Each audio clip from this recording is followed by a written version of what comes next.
My name is Mattie Wolf, and I go to the University of South Carolina, Beaufort. Definitely the prison system. It's very close to me because my husband is in prison, so I have a unique position in knowing what is going on in there from his eyes and his surroundings and what he's feeling and having to deal with, and it's very horrifying. The healthcare system in there is practically non-existent.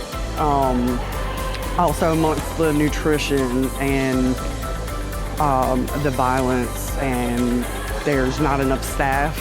They're left alone for hours and hours at a time. The list goes on. So that's something that I definitely really care passionately about, and I think advocacy for them is very important because it's not like they can, call people up and start trying to advocate for themselves, especially having to deal with repercussions, because they have to face that because they live there, and people can't be on watch there 24/7. So that's another very disturbing thing that they deal with, that they can't even complain about their surroundings, and some do, and then they get thrown in solitary or whatever the case is. So I definitely think the prison systems have a absolute scary amount of power.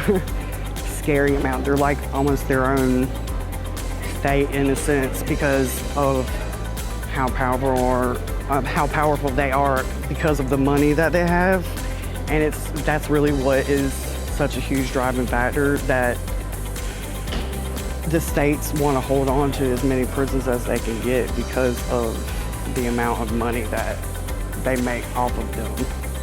And it's also a form of control and, disparity and racial, diversity.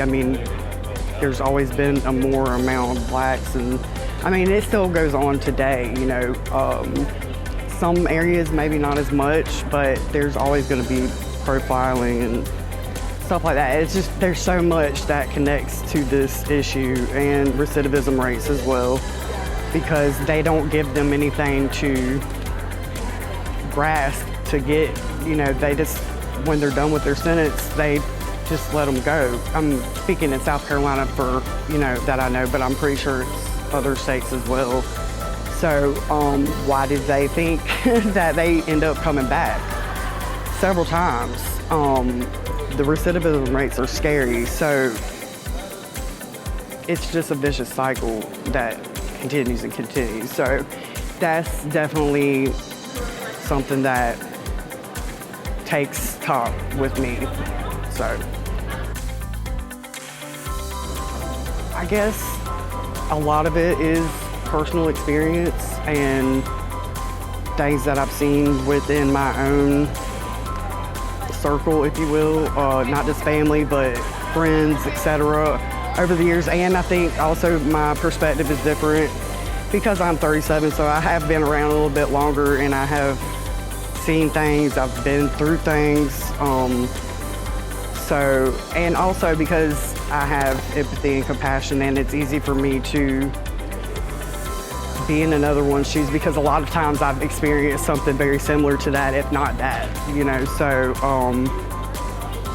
I think that's what really drives me, because I am now able, or am in more of a position to try to get, things brought more attention to because of some of the connections that I do have within the addictions, treatment, counseling areas and stuff like that. So I think that's important as well. So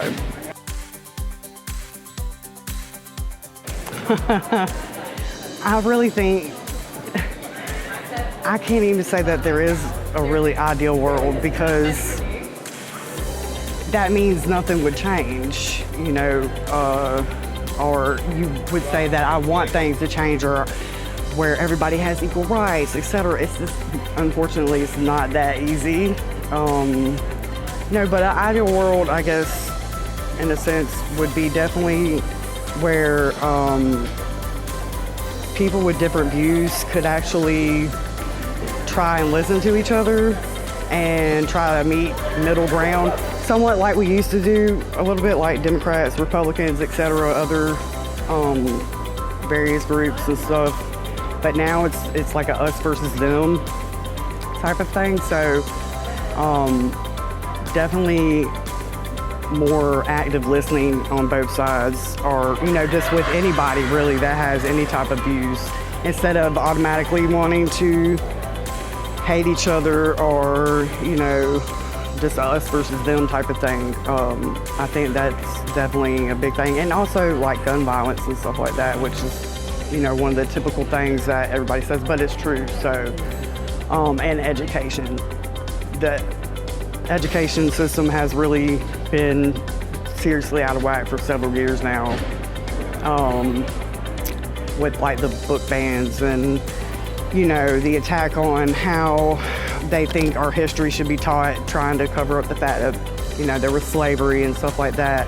I think it's very, very disturbing because they're trying to act like it didn't happen, even though it did happen, and it's a part of our past, but it doesn't completely define America, but they want to like shelter to one ideology, or trying to spout like they've never done any bad or anything like that. But that's what helps, I think, our children learn, and us learn, and generations now have learned that we have done bad, but we've also done a lot of good, and you can't just, sweep it on the run, because that teaches them that, well, I can just act like, it didn't happen or whatever. So I think it's very important that, that it's fought for as well, especially for our children and just all of us, that we all know the history, but,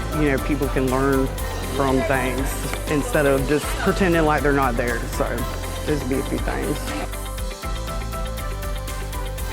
Oh, it's been a very while, in the sense that I was just kind of shocked, like, to get flown all the way out here, paid for, and all that stuff. So that was fantastic. And the fact that Chicago was a great place, because half my mom's family's from here. So I haven't been here since I was 15, so it was kind of bittersweet for me to come back. And just the overall experience, being able to talk about very important issues and run my mouth as much as I can, and them not like, people like, oh my God, she's still talking, so because everybody's been, because you can't help but, when you're into stuff like this, can't help but get passionate about, practically, it's not hard to get passionate about all the topics, in one sense or another. So it's been really, really great. Met a lot of great people, like-minded people, people that want to do change no matter how small it is, but it's still an important aspect, and that's what gets bigger things done eventually, I think, is, it'd be great if all of us could start out like huge and stuff like that. It would make it so much easier, but a lot of times, that does happen sometimes, but a lot of times it's just like, you have to work there, and I think that's another thing that I love about being here in this type of group. Perseverance is like permeated through everywhere, and resilience, and not taking no for an answer, not really caring what the corporations, bigger conglomerates, etc., have to say. They still have their voice and stuff. So it's been great. It's been, the boat ride was very cool. So when I told my dad, he was like, a boat? I was like, don't ask me. I said, that's all I know. And then I told him after I found out about the dinner and stuff like that. So yeah, it's not an experience a lot of people could say they've had. So it was interesting. And it was fun. It just overall, and I've probably gained more pounds than I would like to admit right now, but I was like, this is not something I do all the time, so I'll just splurge a little bit, which is hard for me because I'm always like school, my son, just regular life stuff. So it's been a nice vacation, if you will, for me too.